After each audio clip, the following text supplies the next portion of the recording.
Hey, my name is Alex Lovehall, and welcome to Playing Marvel Rivals Like a Marvel Fan. This is a longer form version of the same videos you've seen on my Shorts channel, and if you've never been on my Shorts channel before, welcome. The main point of this video is to show everybody that Marvel Rivals is a little bit more than just that game. There are comics, there are movies, there are cartoons, there are other video games, there are action figures, and so much more that you can look at beyond just what does the scorecard say, who is the shitty DPS player, what's the meta, are you aiming correctly. Those things can be important, but there's more to Marvel Rivals and Marvel than just that. Now, today's topic is going to be role queue, because essentially I had a conversation with a few different people and it was really like a podcast. I didn't record it. However, I kind of want to start getting back into podcasting and video essays and all that sort of stuff. So think of this as like a test video. I don't have a script. I didn't even know how I was going to say it or what I was going to say, but I just wanted to hit record and just start the process off. First off, I'm going to say it right now. I do not like role queue at all. I don't think role queue will help Marvel Rivals. I don't think role queue will solve the problem. And I think role queue will introduce way more issues for the community than it would help. Also, I'm talking over gameplay footage, so you're going to see me on a webcam, you're going to see me playing a match, but that's not me talking in this moment. This recording is after that gameplay.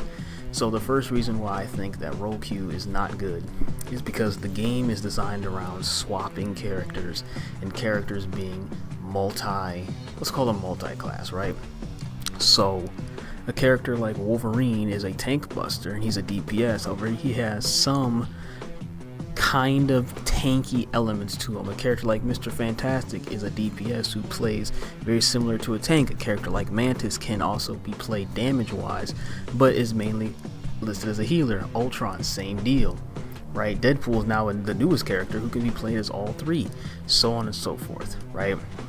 So making a mode where you cannot swap and you're forced to play 2-2-2 is going to A, limit creativity, B, make people just say, oh, you took the DPS role and you suck, and now you don't have the option to counter or swap if you need to.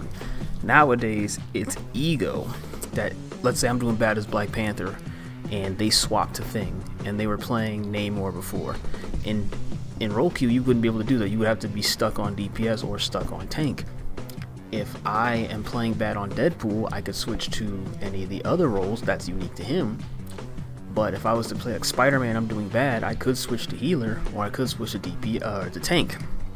Now, I like players having choices more than the game or the creators dictating what that choice is going to be, because leading into reason number 2, people are complaining way too much on social media that I won't say every, but a lot of aspects about this game and its direction are directly influenced by what people are saying and complaining about on social media. Spider-Man lost his team up, Wolverine lost some of his tank damage, Iron Fist got nerfed, Black Panther got nerfed, characters get buffed, right?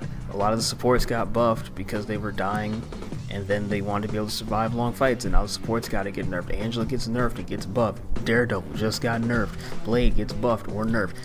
A lot of these are not always gameplay decisions. A lot of these are responses to the social media complaints. And the social media complaints, they're not going to go away, and they're very vast. And adding in role queue does not immediately fix the problem of, oh, you're only playing triple support, or oh, you're only playing, 2 tanks, or you're not even picking a tank at all, right? Because that's a player choice, not necessarily a game option.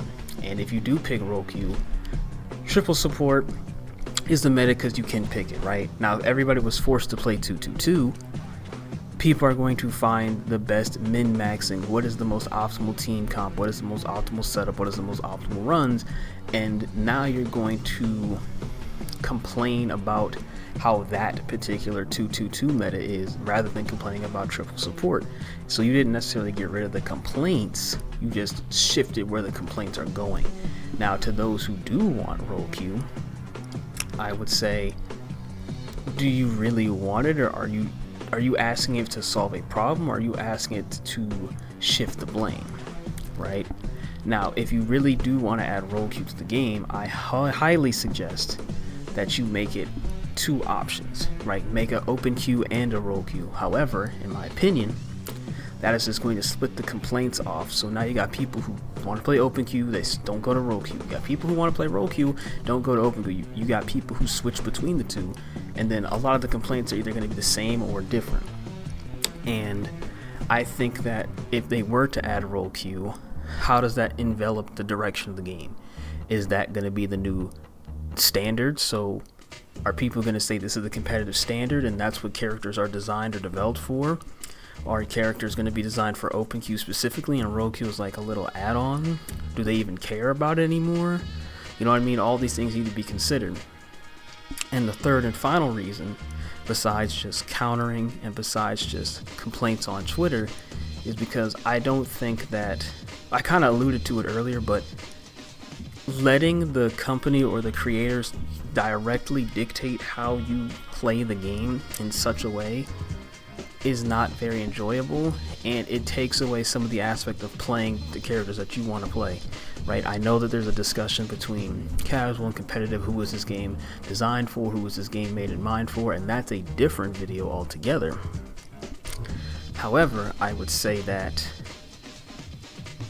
if I want to play Spider-Man and then I'm doing good, I can stick on Spider-Man. But if I want to and we need a tank, I can switch to Magneto. And if Magneto's not working, then I'm like, okay, I can switch to Gambit if I really want to, or I can switch to DPS again. Having that option to switch between whoever I want, whatever the situation calls for, is a much more viable option.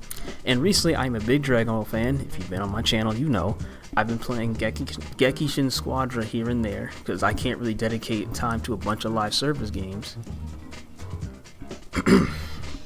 And in Gekishin Squadra, it's role queue, right? And now that I've played a game that has role queue in it, I can highly say that I do not like it, because in Dragon Ball they have certain characters and certain rules, just like in Marvel Rivals. But again, if I want to play Vegeta, now this time it's 4v4, not 6v6, and it's a different kind of gameplay style, but if I want to play Vegeta, I have to pick tank. And if somebody on my friends list wants to pick tank, well, now I don't get to play Vegeta at all, because Vegeta's only in the tank role.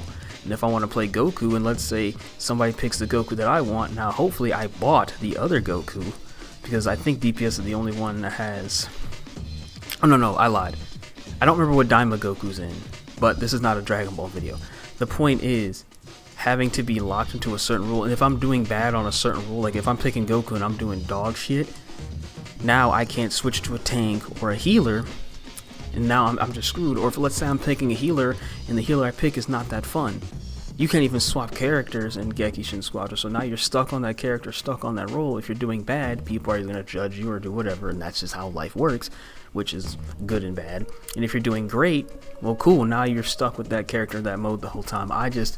To put it simply, having the option for people to pick the characters that they want and build their own teams and their own strategies without the overseeing of the game directors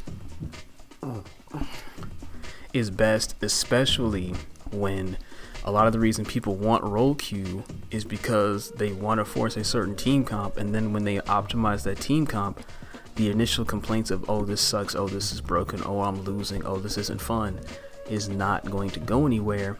And then if you do introduce it, next thing you know, you're going to be stuck in a cycle between open queue, role queue, both, or neither.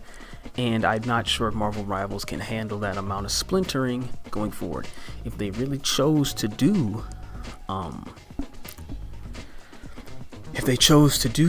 role queue, please just make it a mode that's separate than open queue. And with that being said, I hope you all enjoyed this test video. I plan on making more of these and more types of videos in the in the near future. And remember, as I said in the beginning of this video and in all my shorts, Marvel Rivals is more than just Marvel Rivals, I should say. And if you enjoy Marvel Rivals, I highly suggest that you start exploring the other aspects of the Marvel Universe that you may or may not know. And with that being said, I'm not sure what the next topic is going to be, However, let me know in the comment section below, do you want to see just Marvel Rivals gameplay and or content, or do you want to see other Marvel games like Spider-Man, Marvel vs. Capcom, you know, the X-Men games, whatever Marvel game you can, you know, think of, or do you want to see just Marvel comics, cartoon movies? Let me know in the comments what you want to see, and I'll do my best to work it in. Alright, take care. Oh, 1% today equals 100% tomorrow.